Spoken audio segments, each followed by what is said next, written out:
Friends in the Dhamma. Today, I invite you to reflect with me on a profound truth explored in Buddhist philosophy, the nature of the self and how it relates to suffering.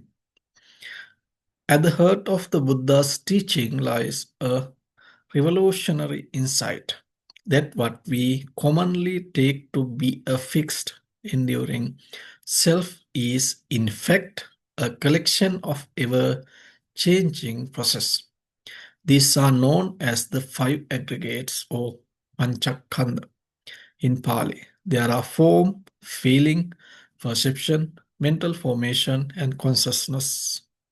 Together they constitute our experience of existence, and yet our suffering arises preciously because we cling to them as me and mine.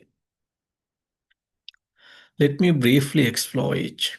The first aggregate is form, which refers to the physical body and material world. It is subject to aging, to illness, to decay, and yet we identify strongly with this form. I am young, I am beautiful, or I am getting old. When this body changes, as it inevitably does, we resist it. In that resistance, suffering is born.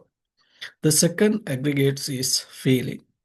The sensation of pleasure, pain, and neutrality that arises in every moment. When we encounter pleasant feeling, we crave their continuation. When faced with unpleasant ones, we seek escape, but in both craving and evasion, we are caught in a web of reactivity. The more tightly we cling, the deeper our dissatisfaction. The third is perception, our capacity to recognize and label what we experience.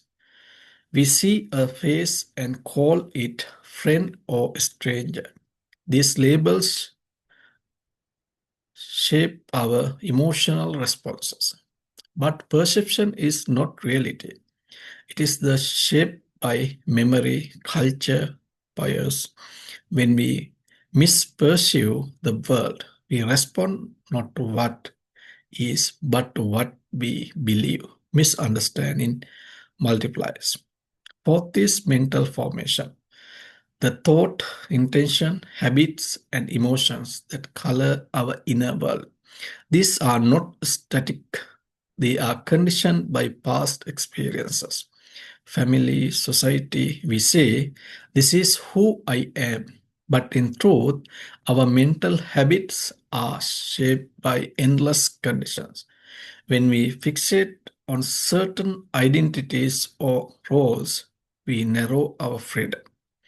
The fifth is consciousness, the awareness that knows sight, sound, thought, and feeling. It is often mistaken as our core, our true self, but consciousness too is impermanent. It arises in dependence on objects and conditions, what we see, hear, and think.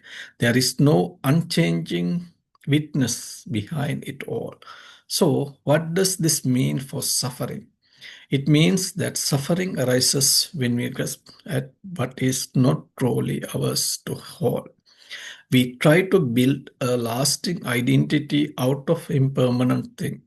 We cling to youth, to praise, to relationship, to belief, and when these inevitably change or slip away, we feel anxiety, grief, and confusion.